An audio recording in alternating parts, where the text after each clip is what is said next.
It's Lee with 82 Gaming, and I've got an overview over the simulation of In Their Quiet Fields, Antietam, by the gamers, designed by Dean Essig. And we had our two sponsors, MSA Pro Sound Amplifier, 20 hours of charging time. Improves amplification up to 30 times, and I do use these instead of regular hearing aids.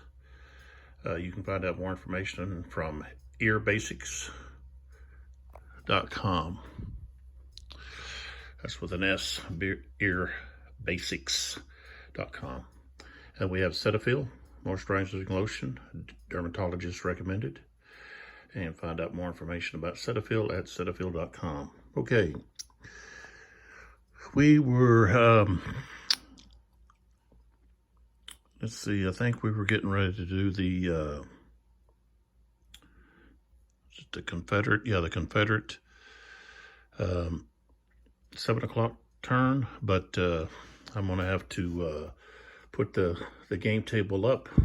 I've got to go out of town for a while, and I don't want to leave this just sitting up in the way.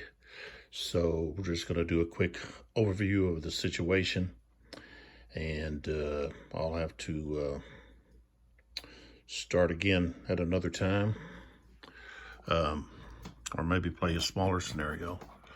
But if we look over here, we've got 26 Confederate losses and 46 Union losses. There's casualties. So that's about 4,600 men, 4,600 men. And the Union have lost 2,600 at the present time. Artillery-wise, they've used, let's see, they've got 130 rounds left. And over here, our MAC control, this should have been moved up to, is it 18? And the Union have 140 rounds, 49 rounds left. So this is the situation. Don't have it much going on here on the right flank of the Confederates. We can move up Antietam Creek here. We've got movement here on the Union right, which is Pleasanton's cavalry. All the cavalry just put into under Pleasanton as a large division. And then we've got Mansfield's Corps, which is the 12th Corps, moving up here toward the Hagerstown Pike. Their objective is the Duncan Church. Same thing with Hooker, who's in charge of 1st Corps, and they've taken quite a few losses here. So they've got some units that are going to be looking to move back to the rear and pick up some stragglers.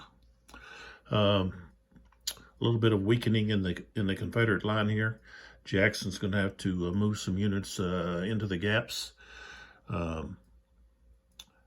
They took care of the left flank over here. Stewart and Lawton kind of double teamed this unit back here, part of Double Dave's, and caused it to rout, which now it's just disorganized. So if we're looking at the sheet here, this shows you what is happening. We've got quite a few wrecked brigades. We've got a division there. Doubleday's division is wrecked.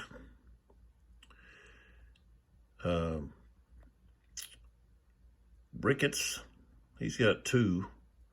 And, well, 1, yeah. He's got two and almost another one wrecked, and that's going to would cause his division to be wrecked. Meade is almost in the same boat. He just a couple more losses and he's going to be wrecked, and that's going to cause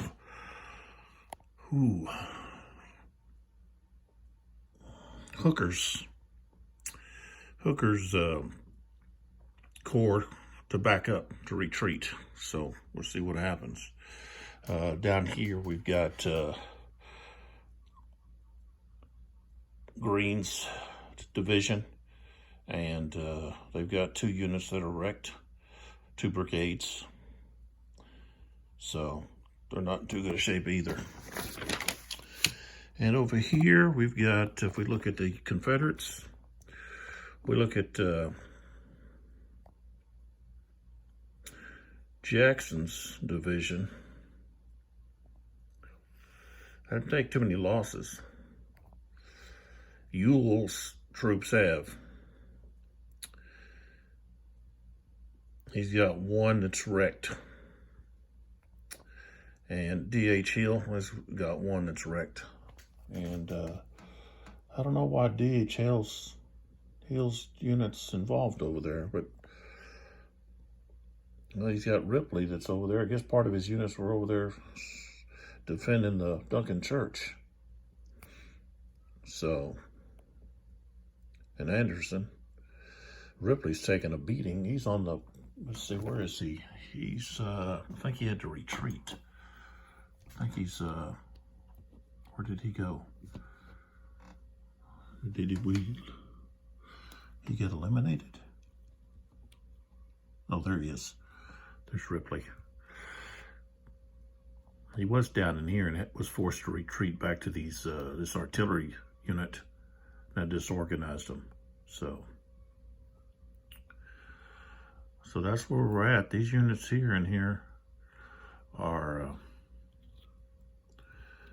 standing strong, but they're taking a lot of hits. Lawton. See what we got here. Stonewall. Okay. So, quite a clash here around the cornfield, the Westwoods, Duncan Church, Nicodemus Hill over there, right here in front of the sunken road. That's where we got a lot of bodies laying. You know, you add that up, that's 7,200 casualties from that conflict right there. And not all of those are killed, of course, but they're taken out of the fight. And then that's not counting the stragglers. So we got quite a few stragglers that are running around here in the back. Same thing with the Confederates. They've got stragglers too. So now we did have the Second Corps over here, which is slow moving. And I should have moved something, or should have moved to his headquarters. I didn't move him, but he should have moved to his headquarters so that he can put that order into effect. Because he can't do anything until the corps leader actually goes to the headquarters. So can't be actually acted upon till he gets to the headquarters. So even though he was sitting there with Little Mac. So that's what we got.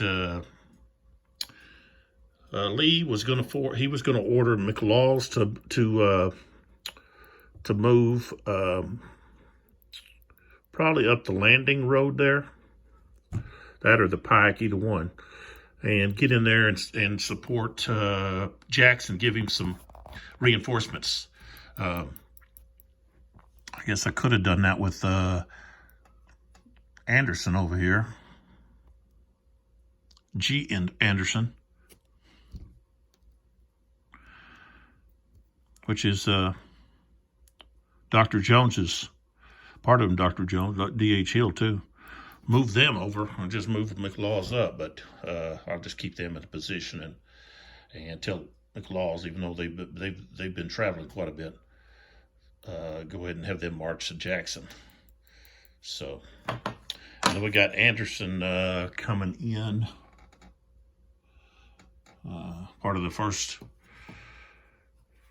Let's see, Anderson, where's he at? Yeah, he's got the first division. And so he would be doing the same. Yeah, I would march him up this road here to this area here, and from there, then I would order him to get to support Jackson and the sunken road, maybe D.H. Hill. Just have to wait to see what was going on by the time he got there.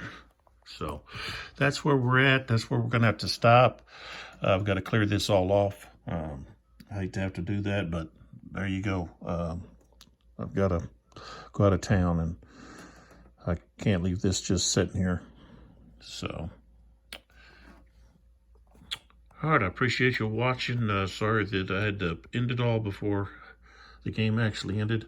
I got several turns in so you could see how all the different mechanics work. I didn't really go too much into this chart here and how I was doing it, but it's explaining the rules. And then the orders, you know, I didn't really go in explaining too much of that, but again, that's in the rules. There's a whole big long section of talking about the orders, which that's the whole, to me, that's the whole part of the game, is the orders. The orders are so unique to this game system, and a lot of people complain about it. And there was more complaints with the Napoleonic Brigade series. In this one, they only start checking stoppage if they're fired upon. In the Napoleonic, they're checking stoppage as soon as they get their order. It's like the next turn, they're going to check for stoppage, even though they haven't received any kind of fire or anything. And that's tough because a lot of the leaders aren't very strong leaders. And so, but, you know, it also stimulates or gives the simulation of what some of those leaders were. They were slow to move, slow to do anything, a lot of hesitation in some of the leaders. Some of the leaders were not, but they're rated according to the way that they acted historically. So one of these older maps, but it gets the job done. I don't think it looks too bad. I'm sure they redo this with line of command. They're going to have a much nicer map, and probably, you know, nicer counters. That was one of the complaints I have is, you know, you got the morale markers are the same color as the Confederate leaders, which is confusing when you're looking at the board. And so, you know, I would like to have, you know, morale markers for the Union side that are colored a certain way, and then Confederate morale markers. That way, when you're on the board and you got those there, you can tell which one are Confederates, which ones are, you know, besides just turning. See how I turned the facing of the morale marker. The one right here is turned so it's oriented for the Union. That's a Union force, and this here is a Confederate force. They're just facing the way that they're actually facing, you know. But when you have a routing unit, well, of course, it's going to face the other direction. So, but there you go. I appreciate those that are watching. You know, you can subscribe. Also, you can click on a like if you want, if you're enjoying it.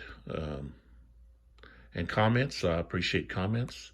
If you see something I'm doing that's a little bit different or that's not along with the rules, well, you can point that out. Again, I do use house rule of opportunity fire. That's not in the rules. Okay, the artillery opportunity fire is in the Napoleonic brigade system, but because of the better rifle, the rifling, okay, of the weapons, I also allow the infantry to have opportunity fire at a 2x range. So there that is.